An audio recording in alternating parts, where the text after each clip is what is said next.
welcome back. We want to welcome to the program from Hoag Family Cancer Institute, Medical Director Simon Kagi. Thank you for joining us, Dr. Simon Kagi. Thank you. Tell me a little bit about immunotherapy. We're here to talk about immunotherapy, and it's relatively new in the field of cancer treatment, right? Yeah, so immunotherapy is a fairly, it's a broad overarching term of, kind of a technique of how we stimulate our immune system against cancer. So it is fairly recent. The approval started coming online and available to patients back in like 2013. Okay. As far as like the more modern immunotherapies are concerned. And now we have a whole host of different drugs for a variety of indications, and it really has made a big impact.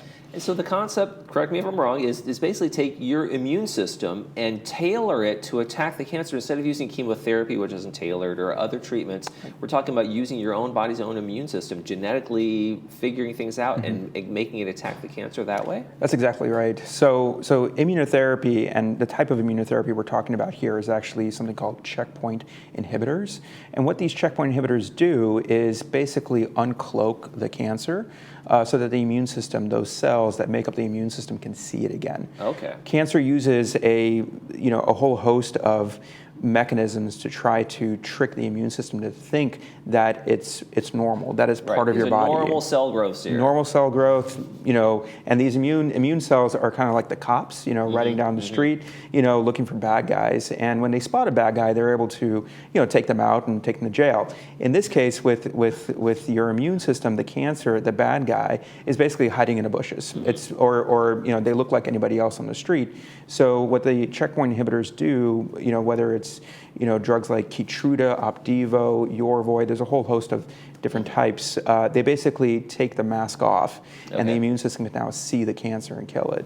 Okay. Now, are some of these treatments like I get a shot, like I just got a booster for shingles and I felt terrible for a day, my immune system perked up and went after it, or is it an IV kind of treatment, or is it a variety of things? Yeah, so immunotherapy is mainly delivered through the IV. So they have to put in an IV into the arm, and these drugs are infused slowly into the body.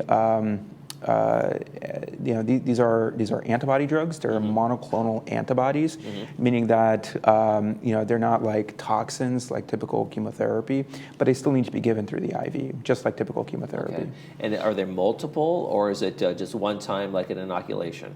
So patients have to keep coming back. Okay.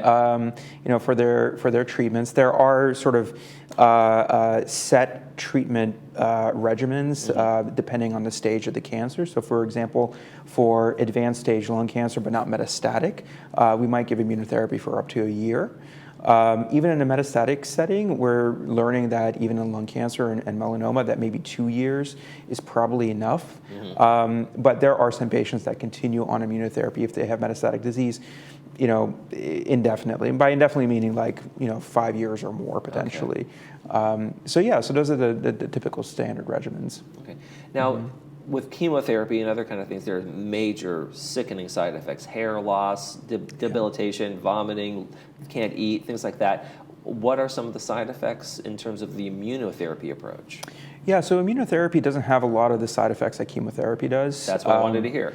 It does not. It does not. But it does have its own side effects. Right. So, when I talk to my patients about immunotherapy, I basically tell my patients that when you use immunotherapy, you're basically turning it on, right? And there's no technically an off switch, and it stays in your body for a long time.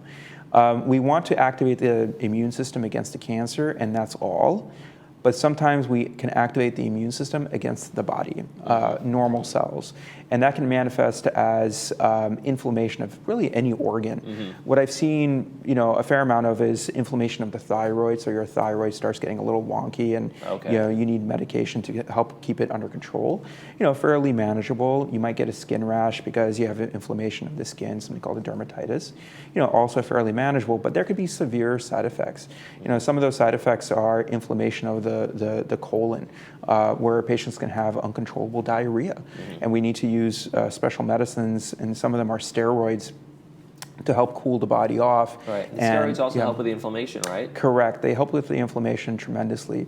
But unfortunately, when we use steroids in our patients, we can also decrease the efficacy of the immunotherapy against the cancer. So it's a tough balance, and you can't always predict who's going to be more prone to those side effects. Okay. Now, since this is such a kind of relatively new therapy out there, where are we at in FDA approvals of some, not all, or are they kind of evolving as we go?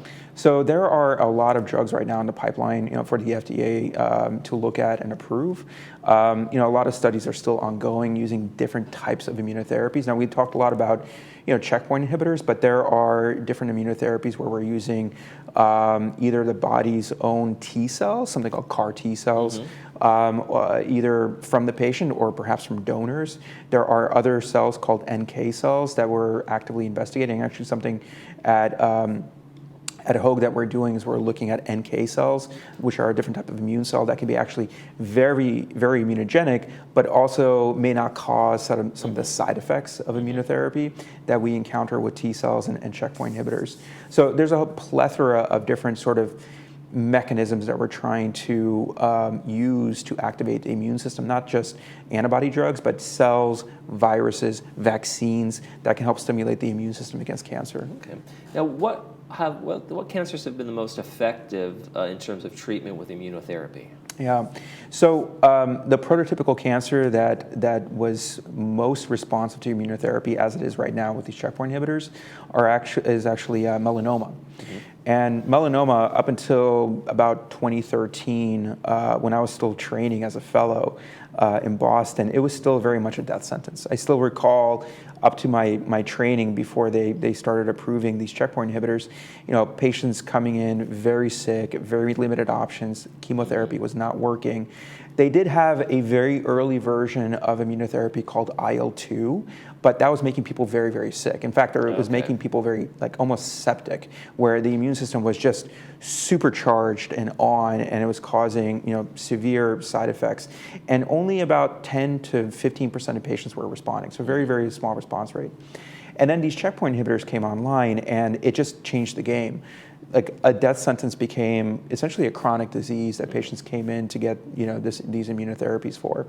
And from there on, we saw approvals for lung cancer, for Hodgkin's, for kidney cancer, and all sorts of different types of cancers. We're starting to show a response to immunotherapy.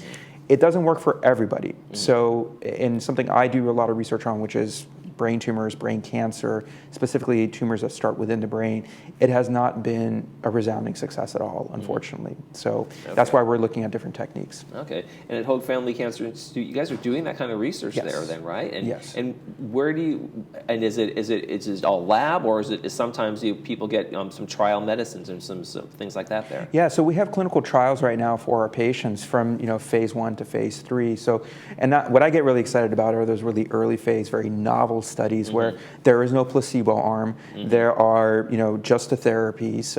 Clearly, because it is phase 1, we don't know a lot about, say, like the side effects. But we do feel that the preclinical testing that we did that led to these early phase clinical trials justify using it in our patients. For brain tumors, for example, we're combining some checkpoint inhibitors with other sort of immune stimulating drugs to help activate them better. As I said, they haven't worked alone, so we're trying to use different techniques to further augment them. We're using cell therapy that is, like I said, the NK cells. So it's really exciting. I think there's actually a plethora of studies that we're looking at, including viruses and cells for even other cancer subtypes at Hoag. Okay. If people are going through treatment right now and they're interested in finding out if immunotherapy is for them, how do they get a hold of you guys? So they can go on our website, and we have all our information on there, our phone number, and some of the best people to talk to up front. First starting out are our nurse navigators, which they're a wonderful resource. They can help shepherd patients through our system to the right oncologist, depending on their diagnosis. Okay. Dr. Simon Kagi from Hoag Family Cancer Institute, thank you so much for joining us today. Thank you for having me. You're watching This Day. We'll be right back.